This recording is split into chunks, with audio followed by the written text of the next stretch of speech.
Late night taco delivery. Late night taco delivery. Late night taco delivery. Late night taco delivery. Late night taco delivery. Ladies and gentlemen, welcome to Late Night Taco Delivery. Late night taco delivery. Late night taco delivery. Yes. I am your host, Daniel Gill. I'm Jonathan Knoll. And we're here to talk about nerd stuff. Indeed, indeed. So, this last week has been quite a week, and admittedly, we are getting this episode out a bit late. Mm-hmm. But, basically, schedules did not work out well this week. Yeah. But at the same time, a lot happened on the network. We had the inclusion of a new podcast called Game Haven with YouTube personality Toasterman XD. And we've had some new activity on the Facebook page. I mean, we're kind of all over the place now. We actually had a comment. A comment! I know, right? Thank you, 12 listeners. Yay! I just want to get something out of the way real quick, though. Yeah, please. I had a couple really crappy days. Well, first off, I'll start off last night. I was watching The Muppet Show. Okay, yeah, The Muppet Show. Funny, laughy, ha ha ha. I love The Muppet Show. I love The Muppet Show, too. And I was watching the episode with Danny Kaye, who was one of my favorite comedians and entertainers. Mm-hmm. And as he's sitting there, he starts singing a song called Inchworm with the entire cast around him. And the song goes, Inchworm, inchworm, measuring the marigolds. And I'm sitting there going, this is really familiar. Why is this familiar? And this little voice in the back of my head says, your grandmother used to sing this to you when you were a really little boy. She did? Yes, she did. You miss your grandmother, don't you? Yeah, I do. You're going to cry now, aren't you? Yes, I am. You're going to cry? You're going to cry? Basically, yeah, I started bawling my eyes out. It was a good kind of cry, but it was like, I miss my grandma. Anyway. You just need those. Mm-hmm.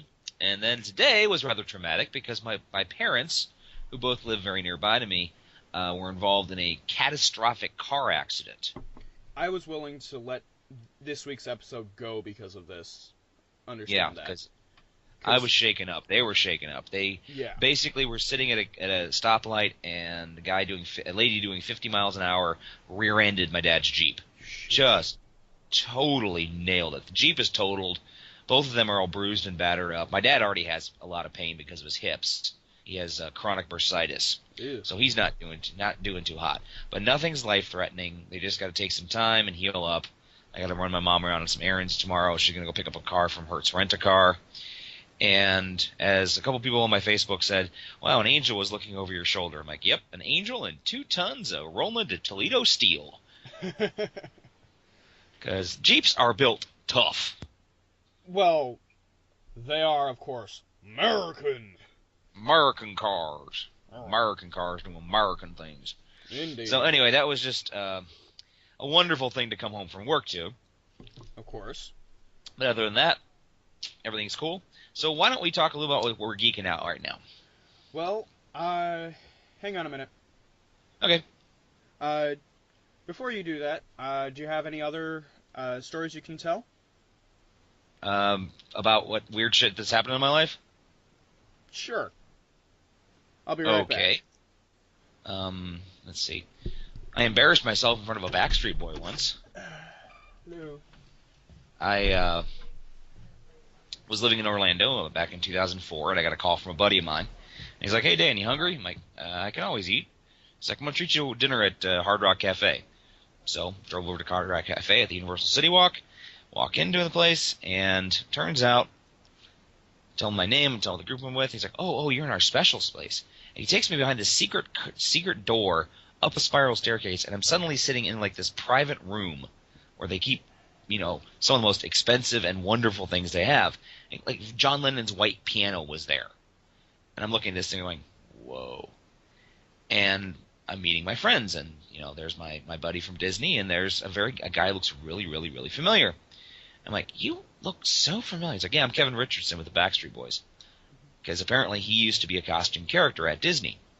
And he became friends with my other friend. So I'm like, oh, my brain starts filing through, trying to remember something. And I'm like, I really like that Tearing Up My Heart song. At which point Kevin's face just falls. And I start whipping back, going, retreat, retreat. I'm like, that was an NSYNC song, wasn't it? Yes, it was.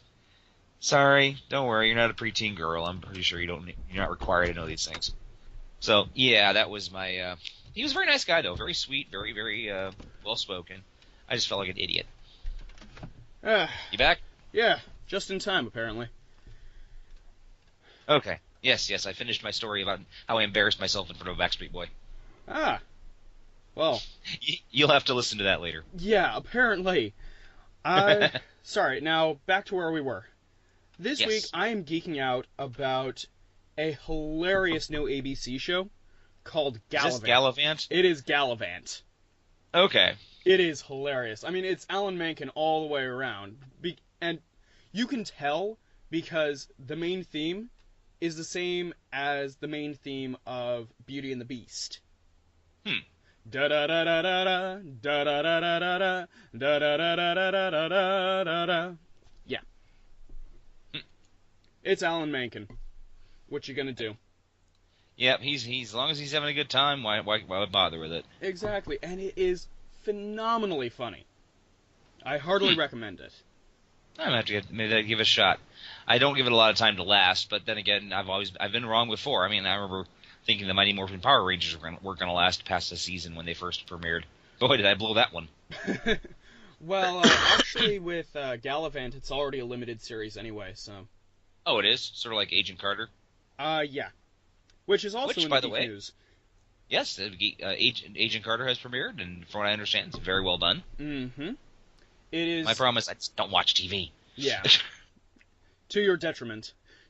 Yeah, I've been doing a lot of reading. I do that.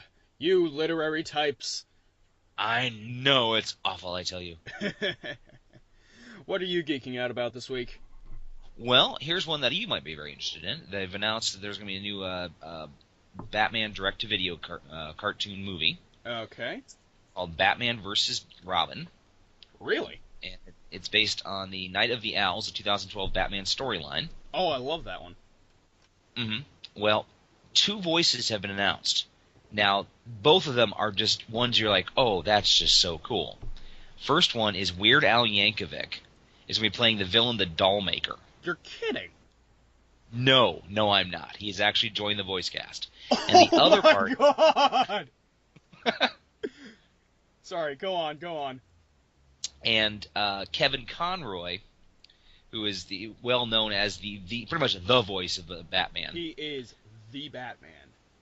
He will not be voicing Batman, but he will be voicing Thomas Wayne, the Bruce Wayne's father. Okay, I find that interesting, actually. They've done this before in Batman the Brave and the Bold. Yeah. They did that, and they also had the female, I can't remember her name, but the woman that voiced Selena Kyle in the Batman animated series was the voice of Martha Wayne, which I thought was pretty cool. That is cool. Mm-hmm. Although, seriously, Weird Al Yankovic as the Dollmaker? Yes. Well, I know what you're going to be watching. Truer words are rarely spoken, my friend. Yes.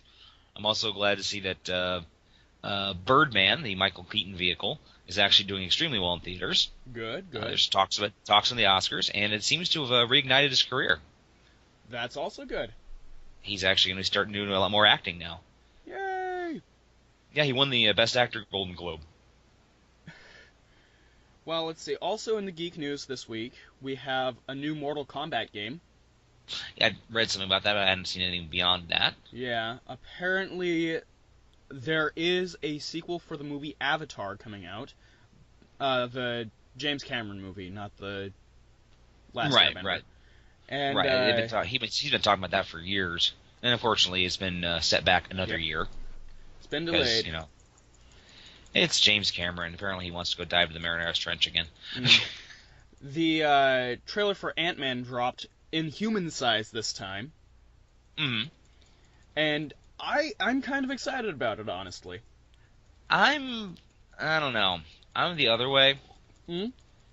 mean, it looks exciting. It looks big. It looks, lots of explosions and special effects and such. Right. But I was figuring with Paul Rudd, it was going to be funnier. It was more me like, the irrepressible Ant-Man comic book, which is basically he's a pervert and it's hilarious. Huh. And I really want, he doesn't use it. When he originally gets the power of the Ant-Man, he doesn't use it to fight crime. He uses it to peek in women's showers. Okay. And that is admittedly a bit realistic, but still. I mean, I understand what they're trying to go for. But I was really kind of hoping that they, when Edgar Wright was still attached, it looked like it was going to be much more comedic. But what we're going to see, because there were a couple little touches, like, one question: is it too late to change the name? That was funny. That was like, okay, I appreciated that. Yeah, I'm also curious if they're going to fit, since the movies are coming out very relatively close to each other, if they're going to fit Ant-Man into the Avengers movie, because in one of the original comics. He was the way that they killed Ultron. Yeah, and in the original run, he's one of the charter members. So. Yeah, Hank Pym, who was being played by Michael Douglas in this version. Right, this is the Ant-Man 2 version. The non-wife beating version. Yes. I just keep bringing that up because it makes me, disturbs me and it makes me giggle at the same time. Yes. We also have the Golden Raspberry Awards. Whew, boy, do we have some interesting movies on the shortlist this time around. Oh, do tell. Saving Christmas with Kirk Cameron and The Interview. Really? Yes. The funny thing is, every time I heard about the anything about the interview, the people said it was absolutely hilarious. Yeah, I think it's more a situation of the times that it was made. I'm pretty sure that if it wins this year, the award will be taken away in hindsight. I do admit that I was rather amused by Margaret Cho at the Golden Globes. I didn't watch the Golden Globes. Sorry. Neither did I, but I saw clips of this. Basically, she played a North Korean general. It was a running gag through the entire thing. And some people were complaining it was racist, and she's like, people, I'm South Korean and North Korean. How could it possibly be racist when I'm parodying myself? Dude. And I'm like, she does have a point. Dude. Yep. Also, it has been announced that Michael Bay is interested in relaunching the Thundercats as a big-budget movie.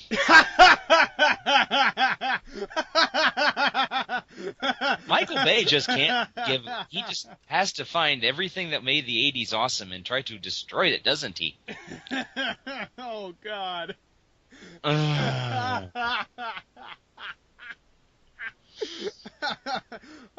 I'm going to be laughing about that for weeks.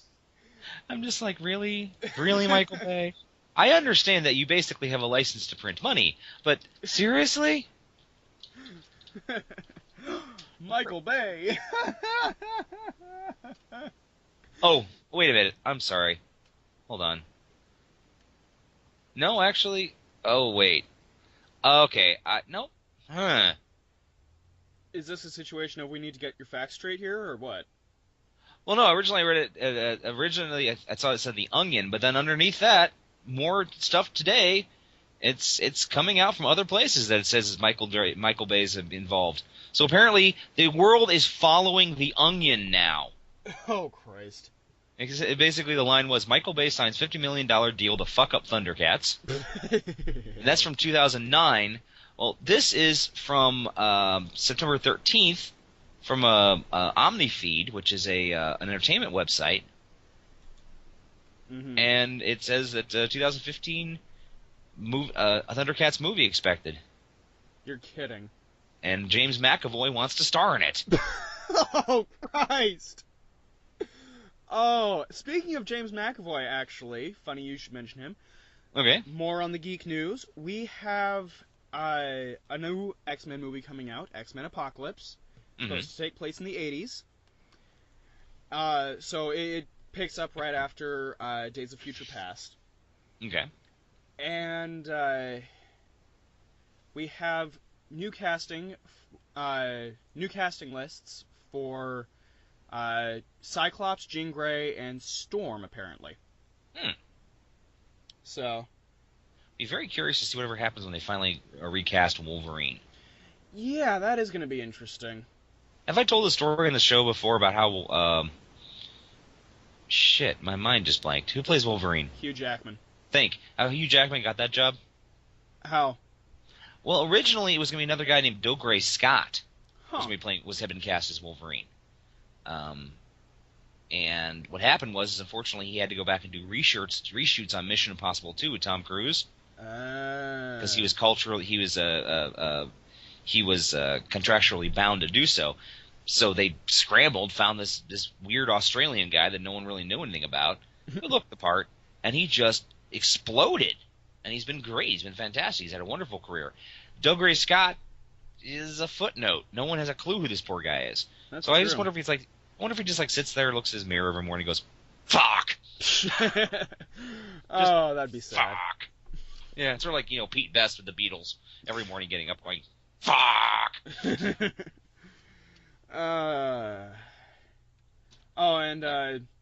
While we're still on Geek News, I think it is.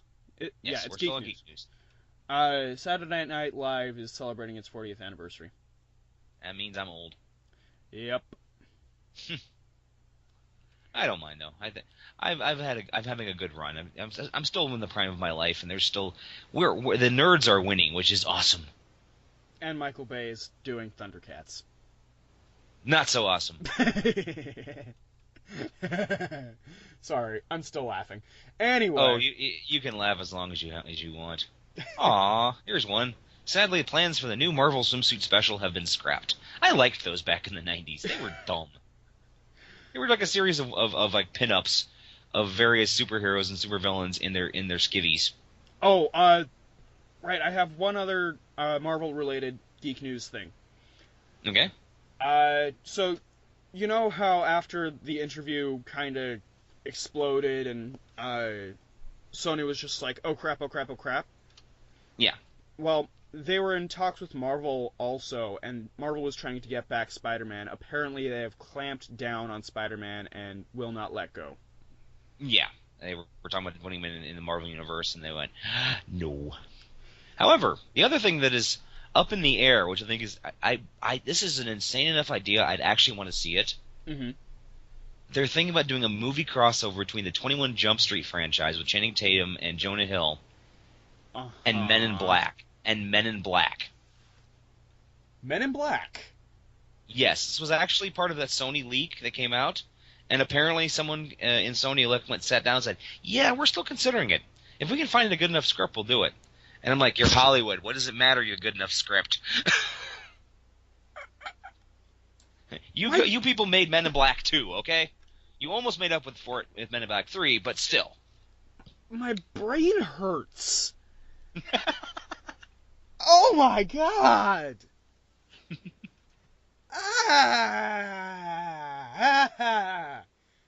That is not two great tastes that go together. I'm willing to give it a shot. I'd be greatly amused, but I would give it a shot.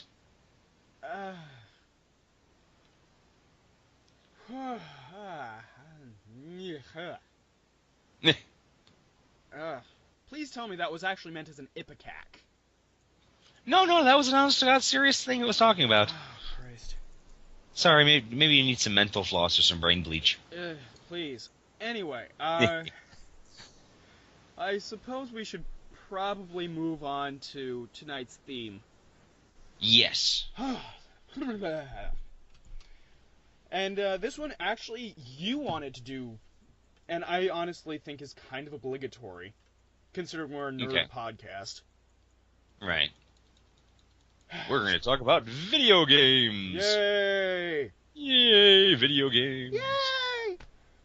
We're talking a little about the history and a couple of our own anecdotes from our lives of how video games have mattered to us. Mm-hmm. Well, I think we have one thing in common, which is when we were small children, video games were a non-entity for us. Yeah. I mean, part We and didn't- parcel in your case because they didn't exist, but Yeah. Well, they kind of existed, and I kind of wanted one, but there was no way we could afford one. yeah. My first system was a Sears Telegames, which is actually a version of the Atari 2600 sold exclusively at Sears. And I think it was like $75 to $100. But my parents, even though they didn't have a lot of money, did have a Sears credit card. So for Christmas, they'd always make a trip up there.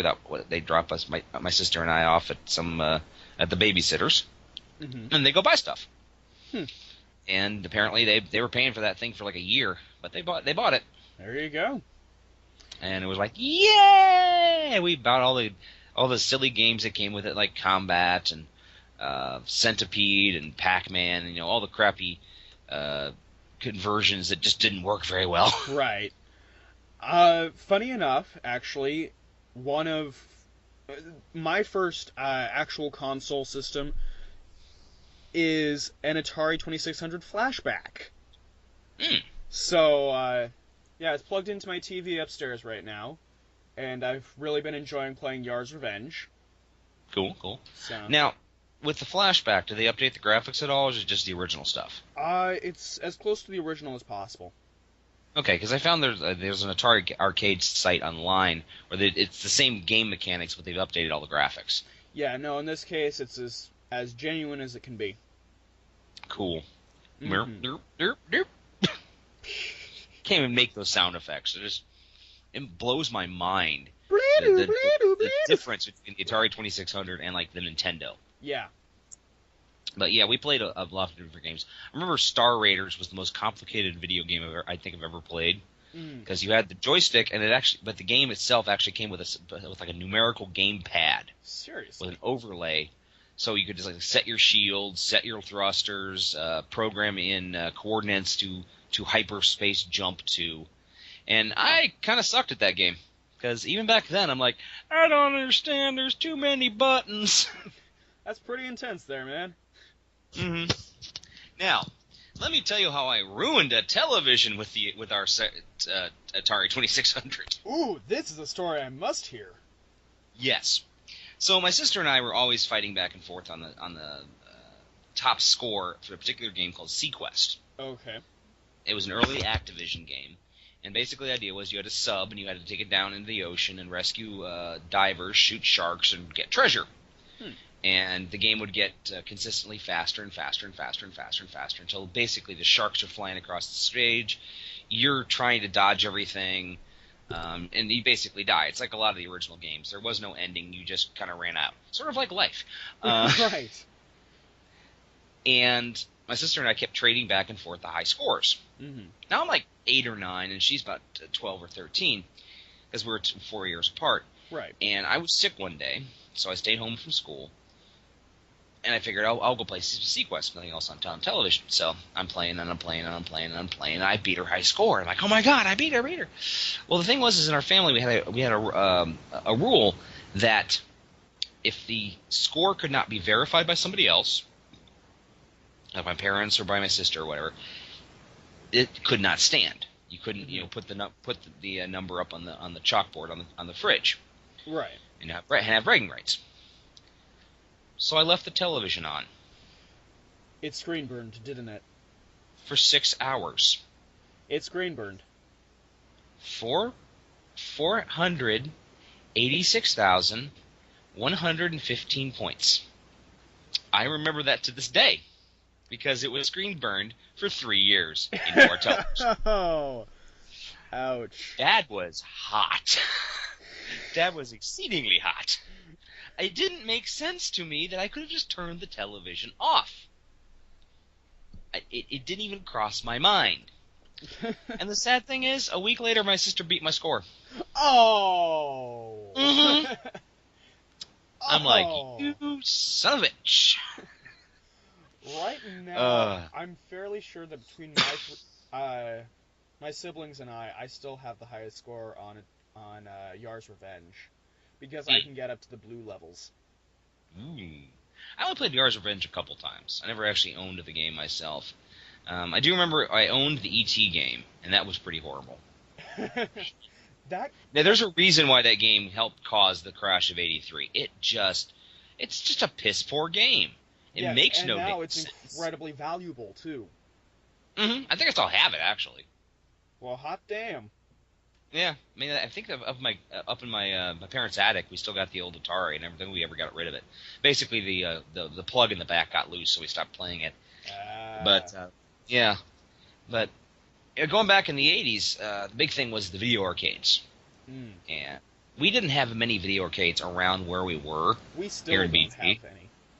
No, I mean, well, it's more of a retro thing anymore. There's Right. Pinball Pete's up in Ann Arbor, and there's the Galloping Ghost Arcade in Chicago, which I really want to go visit. Apparently, they have the largest collection of vintage and new video games in the world, Really? and they're all working. The cool thing is you pay us a flat fee, like $15 a day, and you can play all day. Everything's Oh, set on you're free play. kidding. That's so awesome. No, this is like a road trip for our future. Yes. Especially since my niece lives in Chicago right now. She's going to class. Like, I'm going to go visit her, take her out for Chicago hot dogs, and then play Galloping Ghosts. But no, I remember all these great games. I promise I've never been very good at video games. I enjoy them. I'm just not very good at them. I never said I was very good at them either. Yeah, I mean, I know people who are just like, you get in there and they go into this zone where their eyes glaze over and their hands the only thing that moves, and you're just like, what is going on here? And at some points you're tempted to go in front of their eyes and just snap your fingers at them. Mm-hmm. But you're pretty sure it won't do anything to them because they're just like. They're either in the zone or their head will explode. Yes. Yeah, there was a Red Baron arcade up at Southwick Mall. That was one of the malls in Toledo. It was really cool. I got to go up there a couple times. My parents give me $5, and I get my tokens and run around and play. That was where I first saw the game Dragon's Lair.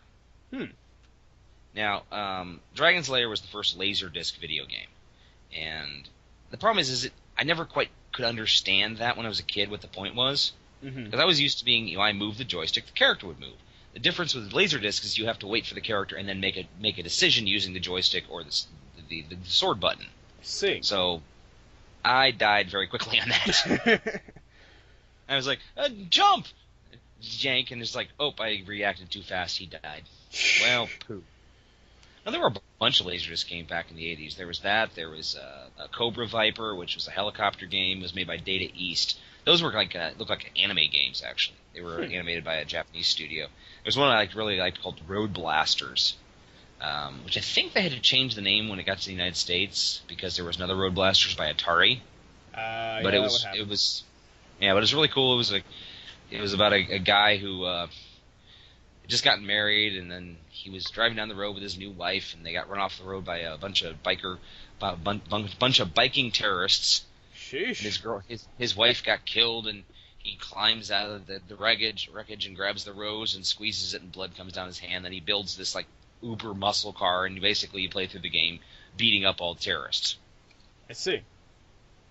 It was fun. It was very fun. The first part of that actually started to sound like the pilot episode of The Incredible Hulk. Just saying here. Just saying. Just saying. It's not like they were going for high art with these video games. Well, no, I didn't think they were, but... I also remember one of the best video arcades I'd ever been into in my life was actually at Cedar Point. Really? The Midway Arcade used to be fantastic.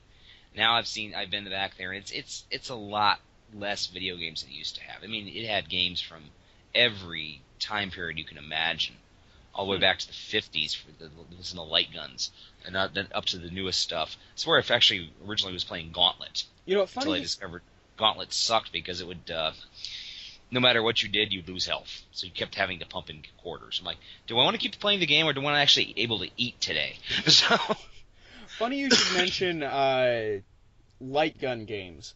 Did you know that the Nintendo game Duck Hunt is actually a remake of a light gun game? I'm not surprised, but yeah, I wasn't aware it was a remake of a game. It's a very simple idea, though. Oh yeah, but yeah, that's why you have a a light gun attachment for the game. That's why there's a dog as your avatar in that game. I mean, it is literally a remake. Now, apparently, it can be a 2-player game too, which I thought was really odd. If you plug in the light gun in the first player's slot and the gamepad in the second player slot, you can actually play as the duck. That's interesting. Mm-hmm. See, it's just too bad that you can't attack the shooter then. I just want to attack the damn dog. I know, right? That dog always annoyed the shit out of me. Okay.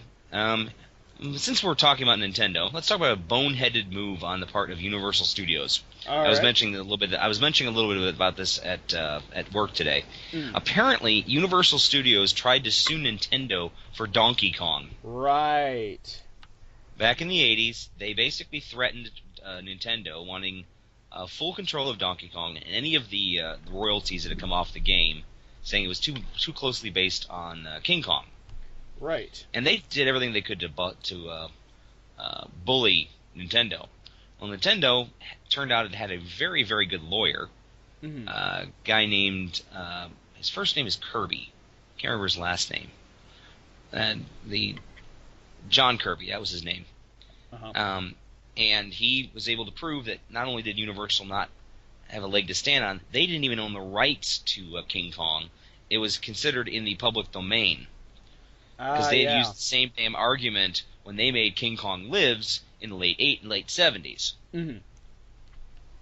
And a judicial court ruled that there was not enough similarity between Donkey Kong and King Kong, and the average person would not be confused by the two. And it really gave not just Nintendo, but video games in general, a real shot in the arm into credibility. Right. And supposedly... Found out who made the original King Kong, too. It was RKO. Okay, it was RKO, yeah. Yeah. Which makes sense why it was public domain, because RKO folded, I don't remember, 56 or something like that. So a lot of stuff went in the public domain. Yeah. However, the character Kirby in the Nintendo games is rumored to have been named after John Kirby. That's interesting. And basically in honor of his services in the Donkey Kong case. If anyone's interested, you can look up Universal Studios Inc. versus Nintendo Co. Limited. It's on a very good Wikipedia article. And I remember, I think it was GameSpy listed as one of the top 25 most boneheaded moves in video game history. And of course, E.T.'s in there too. Right. Okay, well, general question here. First video game you can remember. Remember seeing played? Probably Pong. Pong? Yeah. I remember my aunt and uncle, my aunt anyway, she's what we call an early adopter. If there's new technology, she has to have it. So she had a Magnavox Odyssey. Whoa. Yeah, that's how far back we go. Well. So we had to go back to the Pong. And I also remember she had a TRS-80, which is one of the earliest personal computers. The Trash 80. The Trash 80. And she actually had it before they had disk drives. I remember having to wait 10 minutes for a tape recorder to load a point-and-click video game. Dang. I can't even tell you what the name of the game was, but I remember that. There you go. Funny you should say point-and-click games. The first game that I can remember seeing played was The Curse of Monkey Island. Which is the third in the series of one of my favorite series of all time, the Monkey Island series, created by LucasArts in the early 90s. Which, unfortunately, I have never played. I can hook you up sometime, dude. Okay. Well, one of the things I always thought was funny about Monkey Island, stick with me on this, okay? Okay, go for it. Monkey Island was inspired by Pirates of the Caribbean, the ride at Disneyland and Walt Disney World. Yeah. But a lot of the story ideas in Monkey Island, the zombie pirates, the young dashing hero and so forth, the voodoo actually lady. helped what? The voodoo lady. The voodoo lady helped inspire the Pirates of the Caribbean movie. Yes. So it's basically kind of fed on itself for a while. I find it interesting. Sometime in the future, I think we should do an episode about pirates because it's an interesting topic. Because pirates. I mean, what else need you to say? Yeah. Arr, avast. Arravast. Yes. You're making you walk the plank there, matey. First game you ever played? Probably Pong, but I do remember playing. I think our Sears telegames came with Combat, which is the little like tank game. I think there's like other versions in the game, like you can play like planes and such, but it's basically the same game. Yeah, I actually have it on the flashback. Okay. First video game I remember playing is, well, I'm a digital native, sorry folks, but the first video game I remember was actually a PC game, and it was a Sesame Street game. It had Sherlock Hemlock trying to find out where all the picnic supplies went. And it was fantastic. Nice.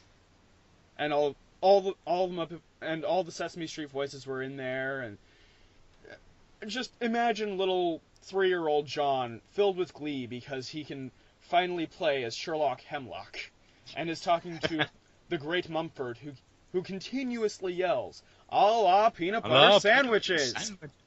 That's a show I grew up on too. Oh yeah. No, basically I spent the 80s, playing from games to games. I remember that because there weren't any video arcades, but every one of the department stores and grocery stores had a video game there. Right. Like one of them was called Rinks, and they had Asteroids, and Kroger's had Super Mario Brothers. I wasted more than one allowance on that game, believe me. You think they still have it there or no? No, this was years ago. This was bad. Late 80s. I'm sure a stand-up cabinet of Super Mario Brothers would be awesome. Oh yeah. Well, but it'd probably be pretty lucrative. Oh yeah, the retro gamers and such. Right. But then I got a Nintendo when I turned 17. Mm-hmm. And by that point I was like, I want a Sega Genesis, but Nintendo was what my aunt gave me. Mm-hmm. Because she'd upgraded to a Super Nintendo, that bitch. Anyway. And I do remember one of the games that came with it was Final Fantasy, the original Final Fantasy. Oh my god. Yes, the old 8-bit graphics and the storyline. I played a lot of that. I distinctly remember I got it in the summer. So I spent a lot of time in my room with the windows wide open because we didn't have air conditioning at the time, just boiling in the August heat while playing this game. And I remember it was funny because I played with standard set characters, which are Cloud? Warrior. Well, no, this is like the original Final Fantasy. Had characters. Right. This is the archetypes. They had the warrior, the red mage, the martial artist, and the thief. No, was it the thief? I don't know. I don't know, but basically you could swap out like the black mage and the white mage and everything. But I played it, and it must have been the thief. And I played it through, and I'm like, okay. I kept looking for a better weapon for the martial artist because you could really upgrade the powers from the red mage and the warrior, and so on and so forth. But I could never find it. He was never really very strong because I gave him the iron nunchucks, and that was about it. Right. Because that was the only one I could find. Well, I played it through. I beat the game. I'm like, well, martial artist was kind of useless. I wonder what the point of him was. So I went back and played the game again a couple of days later. Just as for the heck of it, I'm in a boss battle. I take his weapons off, and I let the martial artist do his thing. Mm-hmm. He killed the bad guy. Dude! With his bare hands. Apparently, being a martial artist allows you to kick ass with no weapons at all. I was unaware of this. Well, you must remember, this was before GameFAQs and right. guidebooks and such. I didn't have any friends that played the game, so there was I basically had to figure all this stuff out on my own. Buy a hint book. I didn't have those. I know. Yeah, it was insane. All right. But after that, it was just like kabloom. First game you remember being bought, or that you bought? First one I remember buying. I'm trying to remember the name of it. There was a series called Atari Force. Huh. Which was done it was a series of Atari games that were done in collaboration with DC Comics. Okay. And they were kind of cool because they each came packed with a comic book about the company and the character. I'm trying to remember what it's called. Defender. That was the first one I ever bought my own. Okay. And basically, the Atari Force tied together Defender, Berserk, Star Wars Raiders, Phoenix, and Galaxian. But I remember I bought Defender because it looked like fun, and I'd seen it in the arcades. But the thing with the Defender is it actually used buttons to control the ship, and I found that kind of wonky because a lot of people they were still experimenting with the setup and control schemes back then. And since they used a joystick, I figured it was worth it. And it was a lot of fun. I was actually extremely good at it. Right. What about the first game you ever bought? First game I remember being bought for me. The first game I ever bought with my own money that I earned was actually Lego Lord of the Rings. But, hey, like I said... Oh, I'm not laughing about the fact that, Lord of the Rings, it's a Lego game. I'm laughing because it's supposed to be an extremely good game. I haven't played any of the Lego games, but apparently they're really, really well done. Oh, they are incredibly well done. But I'll get to that in a minute. The first game I remember being bought for me was the Toy Story 2 Buzz Lightyear action game. Okay. And I still have it, and every now and again I will play it. It's a lot of fun, actually. The challenges are simplistic, but still challenging. Story is kind of strung together based on the movie. It's a tie-in game, but it's so much fun. Yeah. I still have yet to beat it. I've had it since I was, 5? Still haven't beaten it. Okay. Now, when I really started doing video games is when I got my first computer. And that was I was 18 years old. I just graduated high school, and I took all the money that everyone gave me, because when you graduate high school, friends and family dump cash on you, apparently. Yes. And I was like, yes, I had a choice. I could either use that money to go to Disney World for a vacation, or I could buy a computer. And since I had just been to Disney World with my family about 2 years earlier, I'm like, I'm going to buy a computer. And I did. Fair enough. I went to a company here in BG called Applied Imagination, and we custom built a 3D6DX with 4 megs of RAM, a 40 meg hard drive. It came with a keyboard, a mouse, Windows 3.1. Hey, that's one I know. Yeah. A big clunky CRT monitor and a dot matrix printer. And you want to take a wild guess how much that all cost me back in 1992? 1992?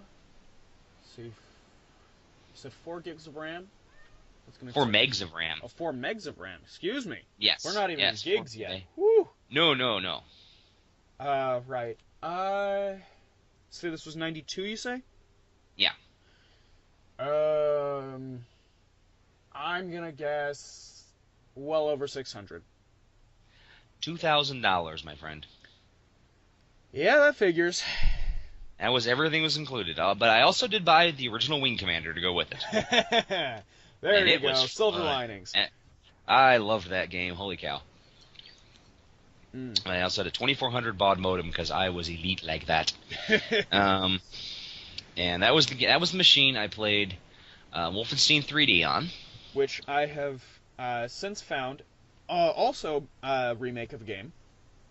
And which one? Which remake? It's actually a remake of a game called Castle Wolfenstein. Oh yes. Originally they were talking about.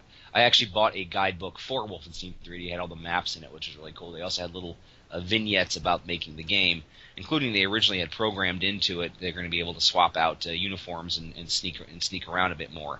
But then they decided they just decided it was going to slow down the game, so they basically made it nothing more than a shoot up, which was fun. Well, yeah. I mean, I remember running down hallways with digitized Nazis being blown away by my chain gun, and me screaming, "I am God here!" I wasn't disturbing. No, not at all. Oh, no. You're not disturbing. But it was fun. Yeah, and played Wolfenstein 3D, and I had X-Wing, the original X-Wing. Ah, yes. I have And played the original X-Wing. And now they've re-released it on downloadable arcade, and I really want to get it, but I don't Yes, have good old games. I actually have it, and having played the original, it's very well done, very well ported. The graphics are barely updated.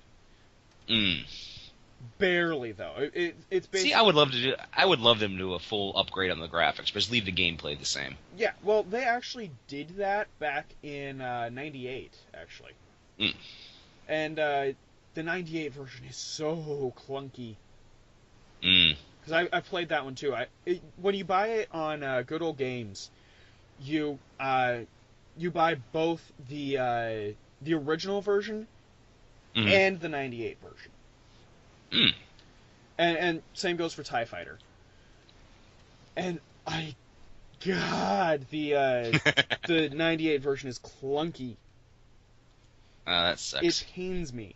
Also, you want to invest in a joystick for this one.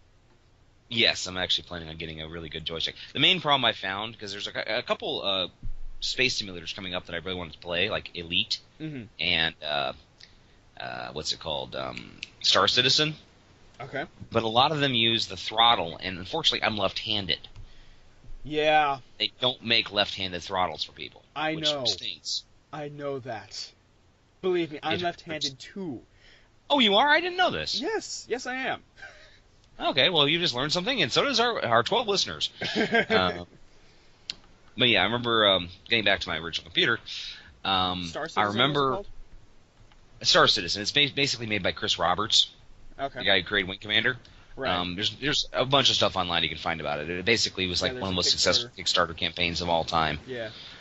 But no, getting back to my original computer, we're back in '93 is when Doom was released. Yes. Original Doom, and it was funny because they were releasing it on a university server. I don't remember exactly which server it was, but it had been announced, and there were so many people connected, waiting for them to upload it. Id could not get on the system to upload it. Oh my god! And they literally had to go. Yes, they actually had to send direct messages out saying, "Dudes, we need you to disconnect so we can actually get on and upload the game." And then they did, and everyone downloaded it.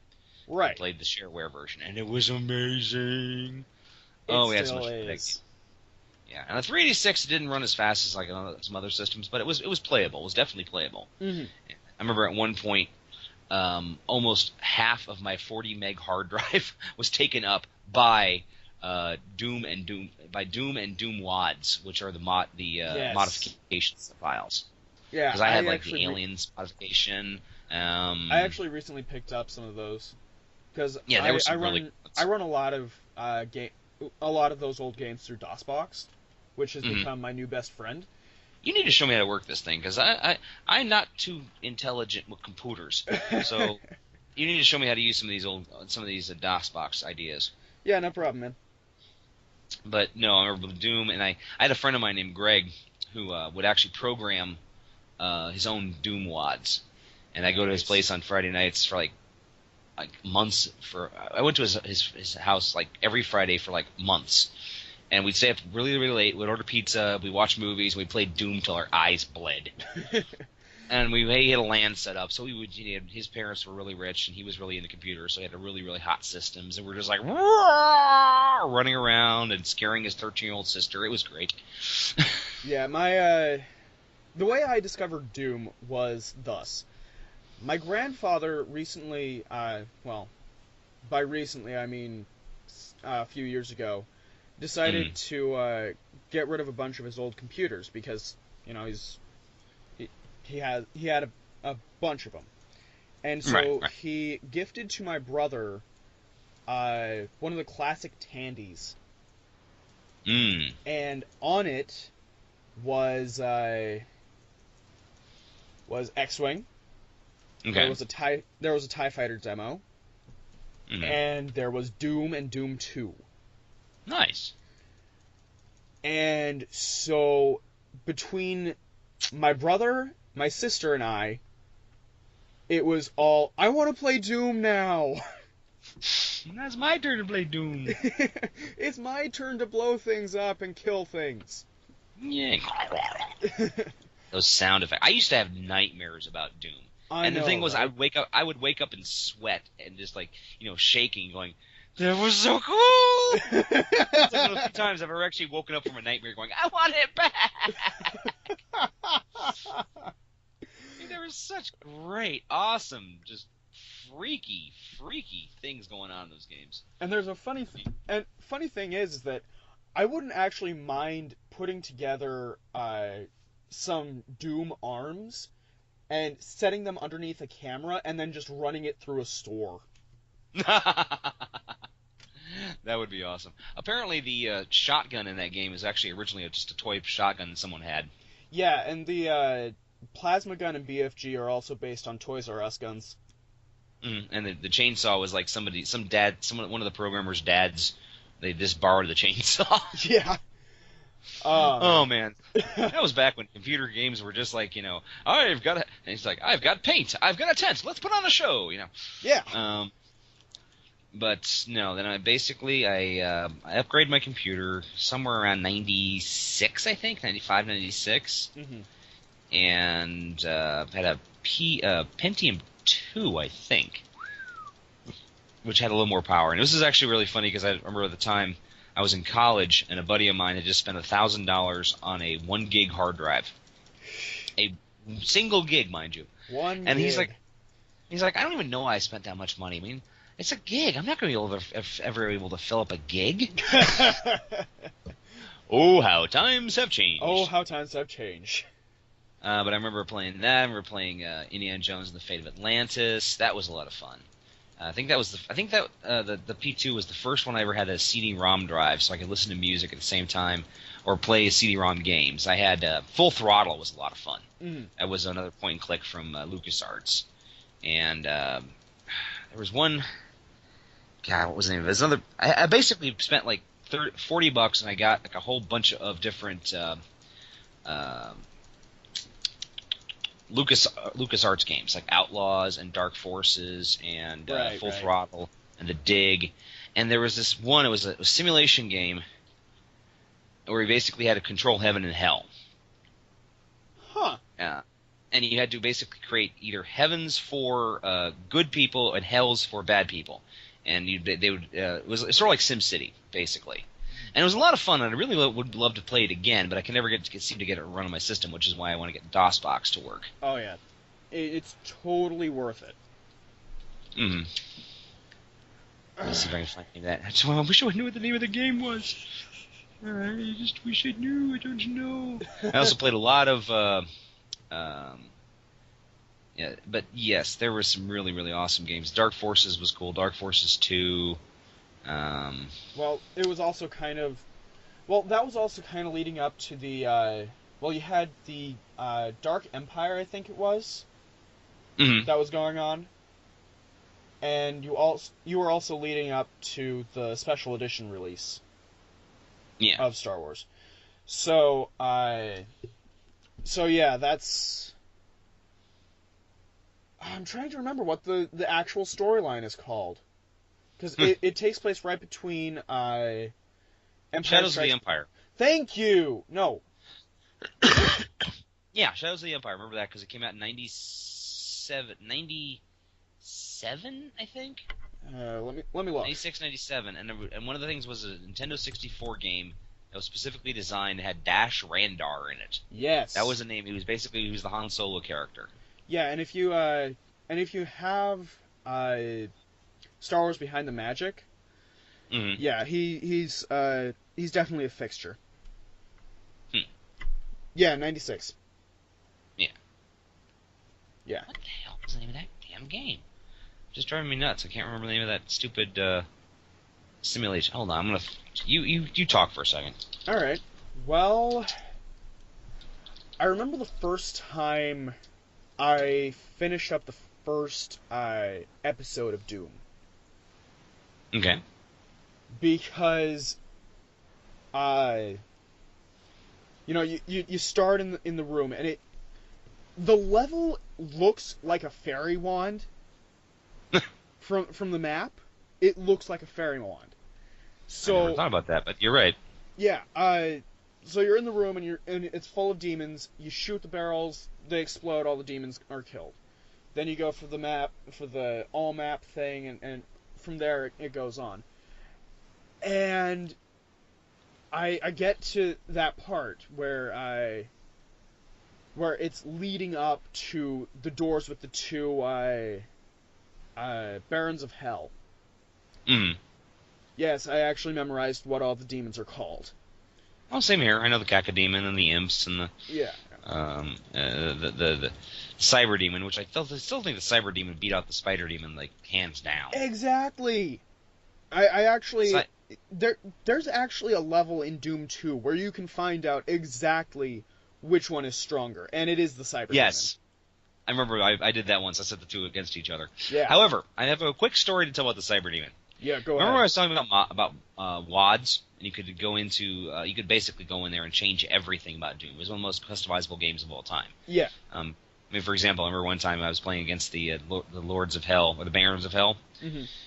and I had forgotten I had switched over one of the mods, so suddenly I'm fighting Barney the Purple Dinosaurs. Comes up, I love you, love, boom, boom, boom, boom. I'm like, motherfucker! Oh, Well, one of the things I had was it was a complete mod that changed the rocket launcher into a chicken launcher. So you fire your gun and a chicken flies out of your rocket launcher, goes bark, and explodes. Well, the funny thing is I didn't know that it changed all the sprites for the rockets. I didn't understand that the Cyber Demon would fire the same rocket sprites that I did. So I get into the Cyber Demon level and I hear this distant and I turn around just in time to see this chicken, this cartoony chicken with big bulging eyes come flying at me and send me backward. I didn't even have time to dodge because I was like, the fuck? It was beautiful. It was so perfect. Man, do I want to find that wad. Oh, it was great. Oh. Okay, anyway, the game I was thinking was called Afterlife. Oh, But, okay. yes. Okay, so anyway. Didn't they make Now a sequel to that recently? Afterlife? I don't think so. Oh, no, it's Half-Life that I'm confusing that with. Oh, okay. Yes. Speaking of Half-Life, that was my next big game that I played a lot. There you go. That came out in 98. Really? And Half-Life yes. that old? Yes, it is. It originally came out in 98. It was originally started as a Quake 2 modification. And then Valve basically created it in this amazing game. Mm-hmm. Very story-driven. And at the time, I didn't have a computer that could run it. So I remember going and visiting Jason, who was soon to be my roommate. And he had a really hot computer because he was an art major. And it was funny because it was a day where the university of BGSU was actually, the classes were canceled because the snow was so bad. Hang on, I'll be right back. Continue your story. Okay, And if basically, I'm not back in time, tell another Doom Wad story, because those are hilarious. I don't know what I'll see what I can do. Thanks. Anyway, so then the BGSU's classes were canceled, so of course I called Jason and says, I'm coming over and making French toast. So I drove over to Food Town and bought fixings for French toast and bacon. Drove over to his place, woke him up, cooked breakfast, and then he went back to bed, and I played Half-Life probably a good 4 or 5 hours straight. Oh my god, my eyes were in such pain by the end of all that. But it was fun. It was really fun.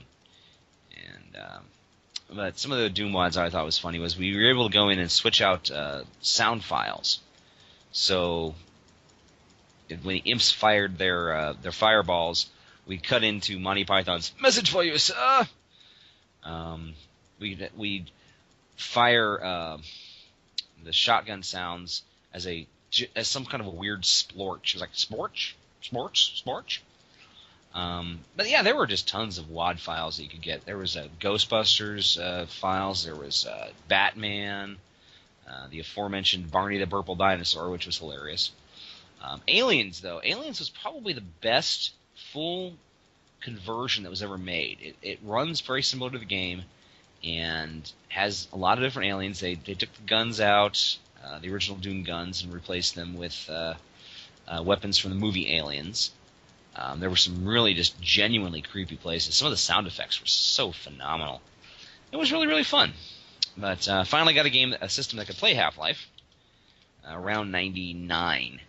And I started playing that. And that was the first year I got what was become almost synonymous with gaming anymore, which is video graphics card. I got a Monster 3D, which had a whopping 4 megs of RAM on it. But it was one of the first of the graphics cards that really helped accelerate the computer power. And I played Half-Life, and I played Dark Forces 2, and I played a lot of different games on it. The problem was that it kept getting all the updates kept coming, and then the games were getting updated too, and sometimes the two wouldn't mesh. And as soon as Jonathan gets back, if he ever gets back, I will discuss that. Let's take a look at some other games I really enjoyed when I was a kid.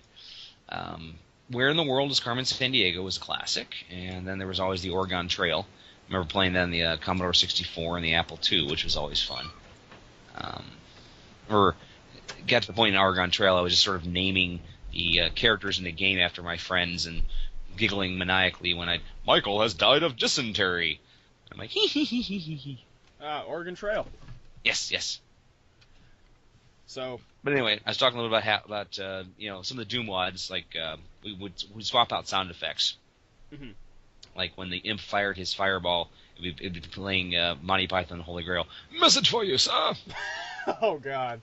We were just Greg and I had way too much fun when we were just doing those mods. But anyway, no, we got to the point where I finally had a computer I could play Half-Life on, and I was also one of the early adopters of Counter-Strike. Right. This is the story I call The Sadness That Is Counter-Strike. Yes. Because I played Counter-Strike, and I played it pretty well. I was a decent player. I was never like one of the top one or two, but I was always at least 3 or 4. Mm-hmm. And then the problem was that the graphics engine in Half-Life got updated to the point where my card could no longer support it. Gotcha. I had a Monster 3D card, which is one of the original graphics acceleration cards. Mm. But I remember sitting there when I finally got my new computer and I got my new graphics card. I was like, yes, I can reload Half-Life. And I popped in Half-Life and I popped in Counter-Strike. And I've been able to play for like 6 months. Apparently in this 6 months, everyone else became Arnold Schwarzenegger in Commando, and I became Captain Derpman. I mean, there were times in the original Counter-Strike I could, race around, take a shot. Everyone falls over. Now I'm just like, derpa, what's going on? Dead. And then just every time, dead. I mean, I remember one time when I was originally playing Counter-Strike, it was me versus, by the end it was like, I was the surviving member, and there was 3 other guys. They were all holed up in a room. They all had automatic weapons. I had basically a pistol. Ouch. And I'm like, I'm going to so fucking die. But I'm going out in the blaze of glory. And I basically busted in the door and just started firing wildly, and somehow got 3 headshots perfectly. There you go. And the chat windows just exploded with hacksaws and oh my god, cheater. And it actually got to the point where the mod on the who was running the server was like, no dudes, he just got really lucky. He didn't cheat, he just got really, really lucky. If he was cheating, he wouldn't be able to get on this server. Right. Which, by the way, was called Sexual Chocolate. Me and my friend BJ we would look for that server because we just loved to scream Sexual Chocolate at each other. Oh, Christ. But we'd set up our computers and play Half-Life Deathmatch or Counter-Strike Deathmatch. It was BJ, myself, and my roommate Jason. And you must understand something about Jason. He is the quietest, gentlest little guy in the world. I mean, he's just so quiet and so just, hey, how you doing? Yeah, it's okay. Hey. You get that man in front of a video game, especially a networked video game, it's like he has Tourette's on steroids. I mean, we'd be in there and I'm hearing, motherfucker, cunt sucker, god damn it, you cheap bastard! You get back here, I'm gonna ram this motherfucker up your ass! That's the point where BJ and I had to shut the door to his room because we were laughing so hard. Again, I can only imagine. It was such a great situation. It was hilarious. And then about 2001 or 2002, Jason actually, he got a PS2. Mm-hmm. And he played a lot of games. He was a big Final Fantasy gamer. I mean, right. He played everything. I watched him play Final Fantasy 8, 9, and 10.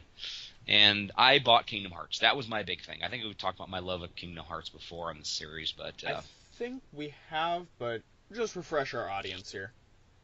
I'm a Disney freak. I can't help it. Right. I've been a Disney freak since I was born.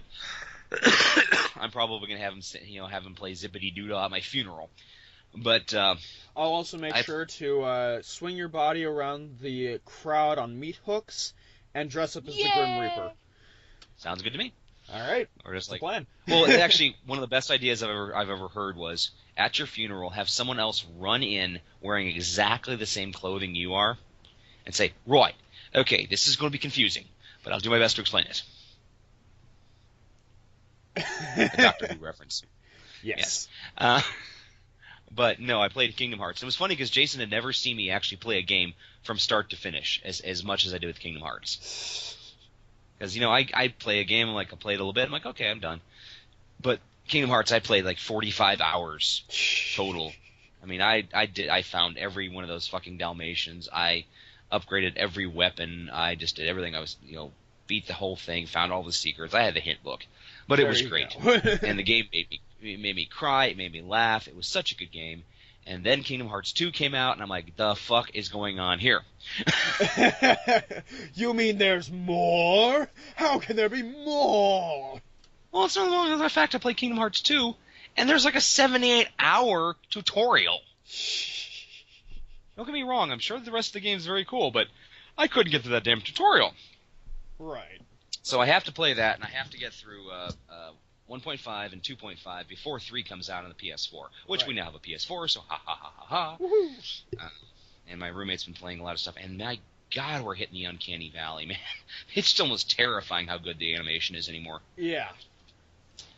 For me, I had the Atari Flashback for the longest time before anything new came into the house console-wise. The first console that we got after the Flashback was the Wii. And this was several generations beyond, the initial release. Right. So we wanted to make sure that all the bugs were out and all that. Right, and for that one, we have all of the Lego games that are supported on the original Wii. Okay. So that's Lego Star Wars: The Complete Saga, Lego Batman, Lego Indiana Jones 2, Lego Batman 2, Harry Potter's 1 and 2, and Lord of the Rings. So, did you hear that Jay and Silent Bob are in a Lego game now? Are they really? Yeah, it's the latest Batman, Lego Batman, which is basically Justice League. Oh, apparently Jay and Silent Bob make a cameo. Actually, it's just Kevin Smith as the Fat Man. Oh, okay. I thought it was both of them. Nope, just Kev. Okay, all right, that's cool. And I've actually seen what he looks like in Lego form, and I'm impressed. They managed to make him look like Kevin Smith, huh? Yeah, they managed to make him look like Kevin Smith. Oh, boy. When that is a sentence that you can actually string together with Lego and Kevin Smith. My life is strange and interesting. Yeah. Now, I did play, I remember buying the Wolfenstein, 2001 Wolfenstein, and that was a lot of fun. I had no idea that such a thing existed. I'm not as big on the Wolfenstein franchise. Wolfenstein franchise. Wolfenstein. It's Wolfenstein. It is Wolfenstein. I took 4 years of German. I know what I'm talking about. Okay. Jawohl. Yes, it is Wolfenstein. Yeah, Wolfenstein. Okay. And, yeah. I'm not as big on the Wolfenstein. I'm trying to get Quake. As we speak, still trying to get Quake. And, I'm pretty much on Doom. Yeah. So, there you go. Anyway, after the Wii, we had a dear friend who needed to move across the country. and she was just getting rid of all of her consoles and just decided to gift them to us. And so we now have an original Xbox and a PS2. In my opinion, the PS2 is probably one of the best all-around entertainment consoles ever. Oh yeah, it's still very good. I remember watching it back when G4 was still a viable television channel. They had a show called Icons, where they would talk about various video game art consoles or video game creators, or just video game series. But anyway, they had something about the Sega Dreamcast and how good it was, and how it was a really, really good system. The problem was it didn't play DVDs. I see. And in Japan, Sega was vaguely popular, but the PS2 became hugely popular because it would play DVDs, and at the time, DVD players in Japan were actually prohibitively expensive. The PS2 was the first one that wasn't. Huh. And they would actually play, they play The Matrix as a demonstration of what the DVDs could do. Mm-hmm. And that was really the nail in the coffin to Sega, which was very sad. Yeah, I keep hoping they'll make their own. I keep hoping they'll jump back in. Go ahead. I think my friend Marshall actually had one of the Segas. So, because I never played. Go ahead. He would play a lot of Sonic the Hedgehog. Yeah. I remember that. Well, there was the Sega Genesis, the Sega 32X. I think there was like a third one between that and the Sega Saturn. Mm-hmm. I'm trying to remember the name of it. Hold on 1 second. Stop that computer. What are you doing? Why are you doing this to me? Okay. The Sega, and there was like the, there we go, Sega consoles. But I remember playing the Sega Saturn once down at Disney World. Okay, no, it was the Sega Genesis, the Sega CD, which plugged into the Sega Genesis. Then there was a 32X, which plugged into the Genesis as well. Basically, at some point, the Genesis was like covered with all these add-ons. Right. Then they had the Saturn, which came out and was supposed to fight it out with the original PlayStation. It tanked because the games weren't very good. Mm-hmm. And then they had the Dreamcast, and that was it. The Dreamcast came out in 98, 99, and unfortunately, that was the end of it. It just didn't have DVD capabilities, and so we couldn't make any money. And there you go. Yeah, and now we're into our the next generation, or the current generation. We got the PS4, the Xbox One. Yep. I just upgraded my PC. I talked about that last week. I've been playing a lot of Left 4 Dead 2 because it's fun. Mm-hmm. I have that on my computer. I still yet to play it. It's fun. I actually downloaded a mod for it called Escape to Splash Mountain. Yes. You told me about this at work, but please tell the audience. Basically, the idea is that Disneyland is a zombie evacuation zone, and it's been overrun by zombies when the main characters show up, so you have to fight your way through Disneyland to get to the evacuation spot. And whoever designed this thing knows Disneyland like the back of their hand. I mean, there are so many Easter eggs and so many perfect spots. I mean, you get to go into Walt Disney's personal apartment. You get to go through portions of the Haunted Mansion, and it's exactly where it's supposed to be. You get to go through. You get to at one point they have a box, like a glass box set up with Woody from Toy Story. If you push a button in front of him, he starts singing Woody's Roundup. Dude. And the problem is there's only one ride that actually goes all the way through the game, or all the way through into Splash Mountain. But they do a perfect job. I mean, it's got the music, it's got the characters. I mean, the graphics aren't perfect because it was done as a fan project, but still, it's really, really a lot of fun. Mm. The other one is you can actually go into the Tiki Bird room, into the Enchanted Tiki room, and apparently in the original Left 4 Dead games, at some point they're complaining about damn birds, so they actually cut it in with the Tiki room. They're like, damn birds show up. Tiki, shut the hell up. And it's really a lot of fun. I mean, I thoroughly enjoyed it. And we also have the magnanimous Steam. Yes. Thank God for Steam. Holy God. Steam is basically Valve's opinion. I have just created its way to completely print money. Yes. And, again, thank God for it. Mm-hmm. Because Steam is now basically gamer's paradise. It's how I have a lot of the really popular Doom WADs, like the Plutonia Experiment and TNT Evolution. You must get the Aliens bundle if you can find it. If I can find it, I'll look for it. It's probably was the best mod I ever saw. Even to this day, it holds up. It was so well done. And see, I have all of the Doom games on Steam. I have the 2 Portal games, and again, I'm not that much of a gamer, which is why this episode for me is kind of obligatory. Yeah. But yeah, I think that's all I've got right now. What about you? Yeah. I'm actually opening up my Steam right now to take a look at it. One of my favorite games of all time is called Dawn of War. It's based on the Warhammer 40k universe. Uh-huh.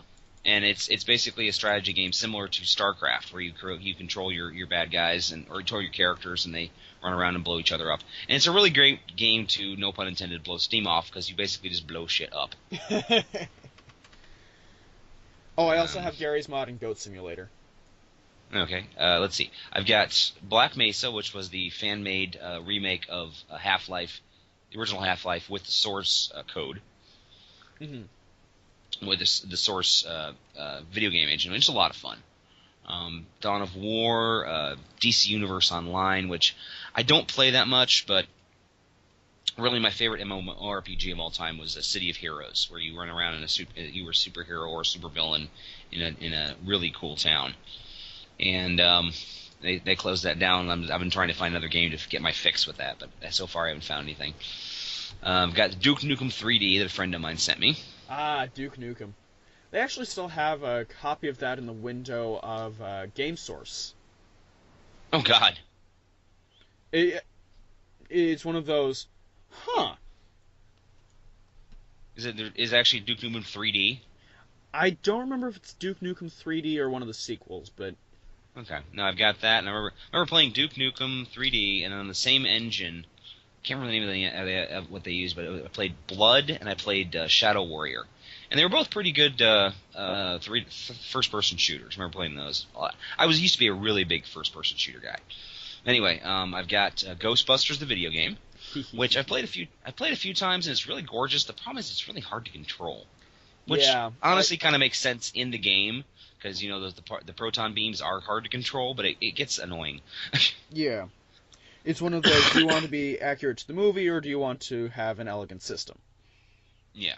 And obviously I've got Half-Life, Portal, The Secret World, which is another MMORPG I play from time to time. Mm-hmm. It's sort of like a Call of Cthulhu sort of weird kind of game. It's a lot of fun. And I have an asshole of a friend who sent me Five Nights at Freddy's, which I refuse to play. Yeah, I just refuse to play that on the grounds of everybody freaking plays it, so why get involved? Yeah. I'm sure I should play it at some point. It's kind of one of those Slenderman situations, and that's also really fun, is Slenderman.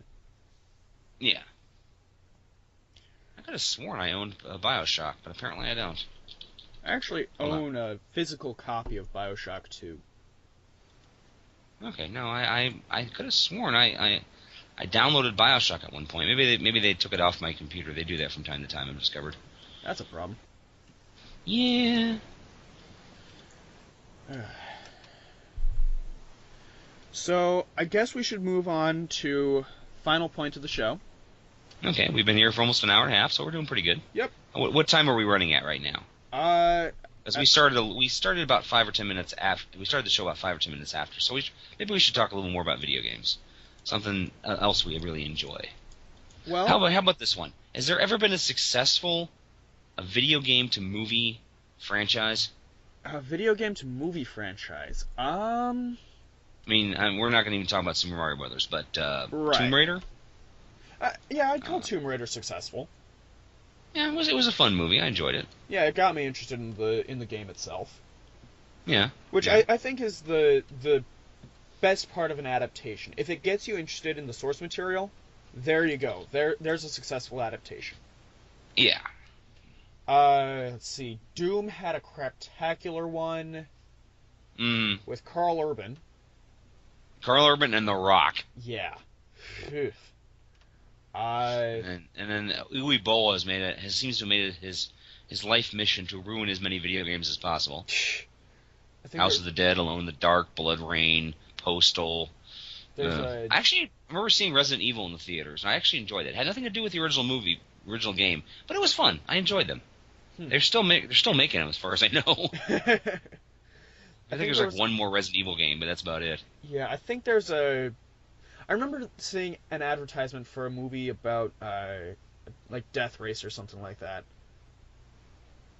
But yeah. I don't know anything about it.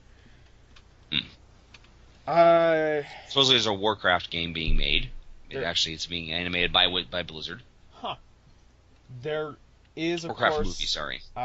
Mortal Kombat. Mortal Kombat, which was fun. I remember seeing that. Then there was the truly horrible Street Fighter: The Legend of Chun-Li. Right. Oh, that was bad. That was really bad. I remember. Then there was Silent Hill, which was like 3/4 of a really good movie, and then the last quarter was like, I call it the Scooby-Doo reveal. Oh boy, seriously? Because it's like at the end you're in the penultimate moment, and suddenly it's like, congratulations, you figured everything out. Now I'm going to explain everything to you. Oh Christ! Little girl explains like for 5 minutes straight, just talks about it. Like, really? Did we need this? Can't you just show it to us? Show, I mean, they don't literally tell movie. Exactly. They completely forgot the main point of all that. Then there was the Tomb Raider... Final Fantasy: The Spirits Within. Oh God, that's a divisive one there for a lot of folks. Yeah, it was pretty. Don't get me wrong. Oh, it was yeah, one of the most gorgeous. It does look nice. For 2001, it still holds up, but yeah. The voice. They needed Andrew Romano to get the voice direction on that one. Heck yes. Although I'm sure she's a very busy woman to begin with, so. Yeah, and then there was the absolutely horrible Wing Commander movie.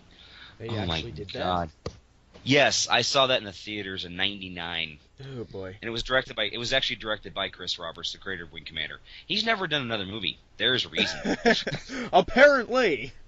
Well, the main character was played by Freddie Prinze Jr., and his buddy was played by Matthew Lillard. Oh Lord. And they basically took all the really great designs for the ships from Wing Commander and completely changed them. And the Kilrathi were no longer these great noble cat-like creatures. They were lizards, and ugly lizards at that. To tell you the truth, the most memorable thing about that movie is what happened after the film. Because we got out of the movie and my friend BJ and my friend Andrew we looked at each other and went, "That was a piece of shit. That was just a big steaming pile of shit. You guys hungry?" Hey, there's a Krispy Kreme. So we went to a Krispy Kreme in the middle of the night, and they had just were putting the donuts through the little donut waterfall they have, that like the glazing. And I'm watching one go through, and I look at the guy behind the counter. I'm like, "Can you run that one through again?" He's like, "What? Could you run it through the waterfall again?"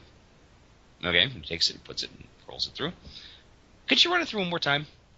And he's like cocking his head and looking at me. Yeah, and he ran that thing through 5 times for me. There was at least a ½ inch of pure frosting on top of this donut. And he looks at me, he's like, "I'm not even going to charge you for it. I just want to watch you eat it." And I did. And my diabetes screamed. Oh, man. Okay, I don't watch a lot of this show, but there is a My Little Pony Friendship is Magic episode where a character is in a donut shop, and it's like he's drunk, and he just starts screaming, "I want sprinkles! Sprinkles, damn it!" Of course, it doesn't say "damn it," but you know what I mean. Yeah, I get the idea. No, I've never watched. I watched one episode of My Little Pony, and it was, of course, it was the one where everyone's personality got changed. It was funny, but I'm just like, wait, what? Yeah. Just having someone singing, "She's an evil enchantress and she does evil dances." Right. It's a very strange show. I have watched enough of the show to be able to kind of rant about it, because I was in a production of the complete works of Shakespeare Abridged, and there's a part right in the middle of Hamlet's To Be or Not to Be soliloquy, where the person doing it just breaks down and starts screaming about the latest soap. Now, I don't follow soap operas, so I decided to go with the next best thing, which was make the character a brony. So I just start screaming about the My Little Pony Friendship is Magic Equestria Girls movie because I had seen that. My siblings are My Little Pony fans, so I've seen my fair share. I know of My Little Pony because I'm on the internet. Right.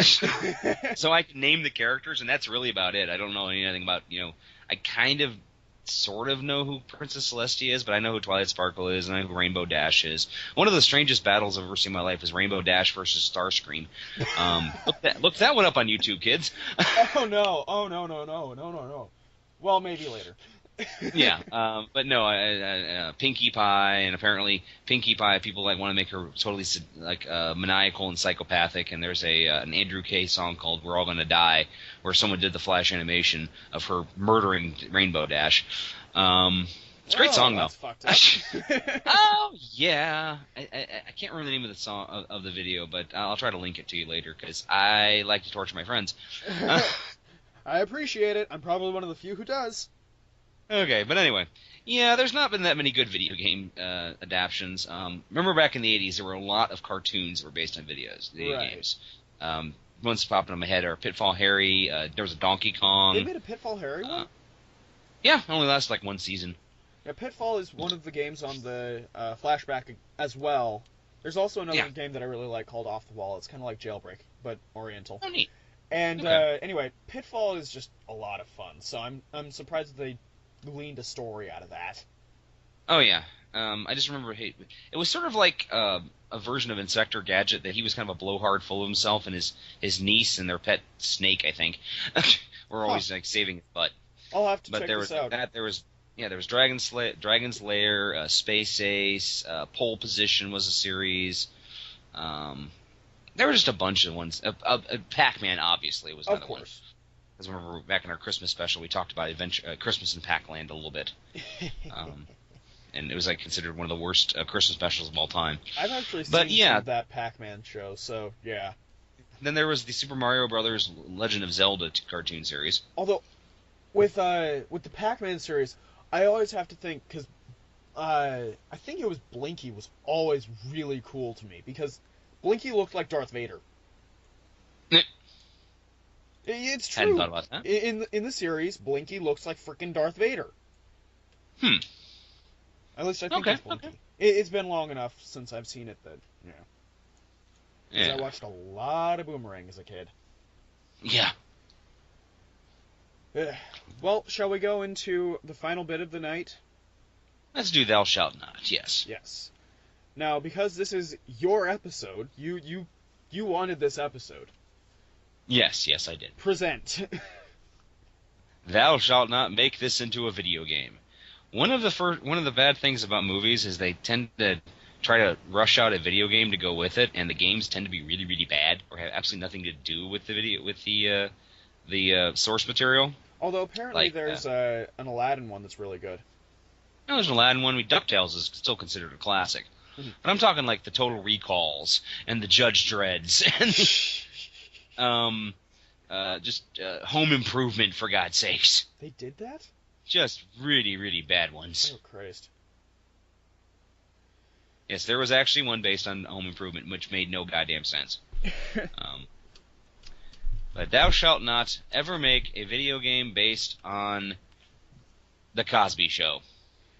Especially now. Especially now, but basically it would probably be Cliff hunting around for Puddin' Pops and crazy sweaters. Well, it could work. Now probably roofies. Yeah. Of course, though, now it could probably work as like a platformer, because they did that with The Great Gatsby back on the N64. I've actually played it. It's really fun. Okay. There was There was actually... Okay.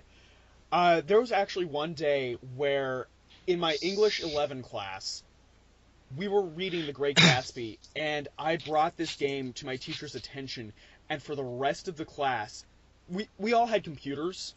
We all had little netbooks. So for the rest of the class, everybody was playing the Great Gatsby game. I got an entire class to stop and play a video game. I feel like I've won something. You win at that day. Yeah. Anyway, thou shalt not make a video game out of Derek Jarman's Blue. I know I've said this before, but it would be the most boring thing ever. It would be.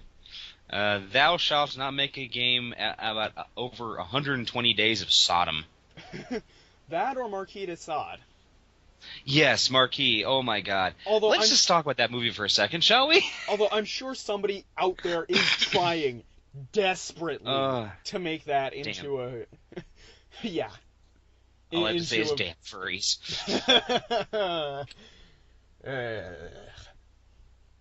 No, to those of our listeners who aren't aware of it, back in the 80s there was a puppet movie called Marquis, based on the writings of Marquis de Sade, involving full-body puppets.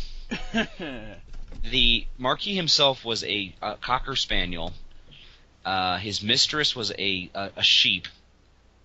And one of the main characters was the Marquis' penis, named Colin. It talked... And the Marquis would dress it up in little costumes and force him to perform. He would make him tell stories to him. He had a little stage that he had the penis come out of. And at one point he ends up fucking a wall and breaking Colin's head. To this day, there are certain friends of mine, all I have to do is scream, "Speak to me, Colin!" And they fall over laughing. I'm gonna see if I can find this damn thing. Oh, it was awful. This is the only movie I ever took to the Video Spectrum, which was a really awesome video store we used to have here in BG. I actually took it back and says, I'm not asking for my money back, but this movie was really disturbing. Can I get another one? See, it was called and Marquis? It's called Marquis, yes. Okay. I'm looking for it. Why? Because I'm curious, alright? Puppet movie. Oh, Christ. Anyway. In 1989, French language. Oh, it's French. That explains a lot, actually. Oh yeah. Well, another thing is one of the characters at one point ends up with a lobster up his ass, and he runs off with the lobster trailing behind him. I can't even describe this film. We'll have to do this as like one of those commentaries. Yes, puppet movies are a very bad idea. I'm just gotta put that out there. Yeah. Find the movie and you can play this. There are some things that you should not have, and one of them is boobs on puppets. Anyway. Thou shalt not make a video game out of sliders. What, that TV show? Yeah. That doesn't sound like a bad idea. Oh, no. Alright, bad example. Yeah. I was thinking more along the lines of, thou shalt not make a video game out of the movie Kids. Okay. It was made back in the mid-'90s. It was one of Rosario Dawson's first films, and was basically about a bunch of underage kids fucking until one of them caught AIDS. And the rest of the film is about that person tracking down her sexual partners to try to warn them of it. Oh, Christ. Yeah, it's a happy film. Apparently. Mm-hmm. Thou shalt not oh, I just had one. Damn it. Oh. It ran away. Probably for the best. Yeah. I refuse to break out the one that broke you last time. Which one was it? The Human Centipede. Wasn't that thou shalt not make a McDonaldland Happy Meal out of this? Yeah, that was pretty bad. Now, you did give me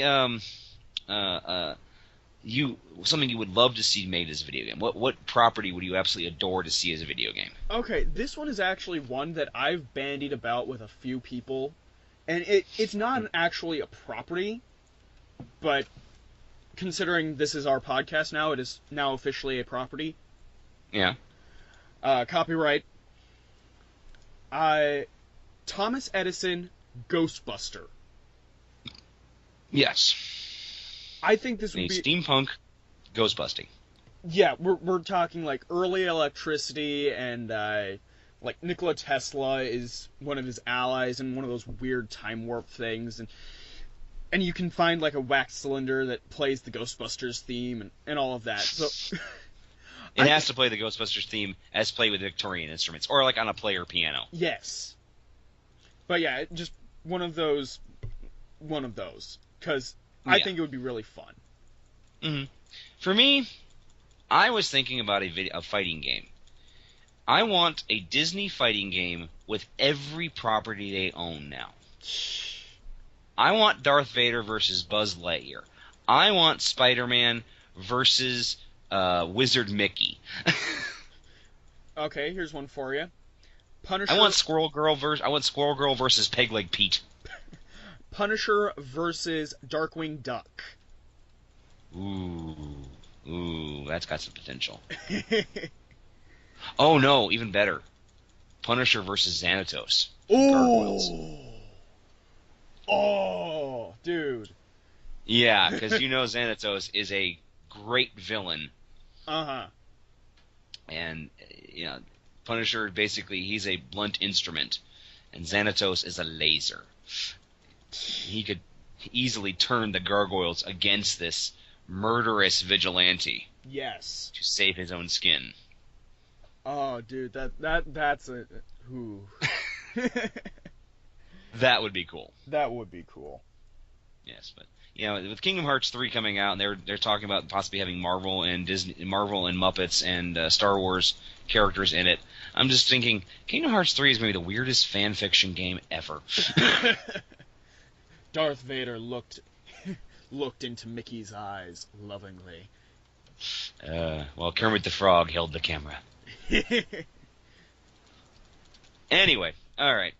I think that's about an hour and a half. What do you say? Yeah, I think so. All right, man. Oh, Christ. Well, it's good talking to you again. We had some good laughs tonight. Yeah. From all of us here at Radioactive Walrus Entertainment, that's everybody here from the recording closet and Dan's house. Yay! Have a week, Internet. Have a week. Have a wonderful day, and we'll talk to you guys next week. Right, next week. This time, as close to Monday as we can make it. Yes. Night, everybody. Cheers. Late Night Taco Delivery is performed by Daniel Gill and Jonathan Knoll. New creepy opening by Jonathan Knoll. If you have a suggestion for a future show, would like to participate in Thou Shalt Not, or just get in contact, drop us a line on Twitter at RadioWalrusPod. Feel free to also comment on the site you found us on. You have listened to a production of Radioactive Walrus Entertainment.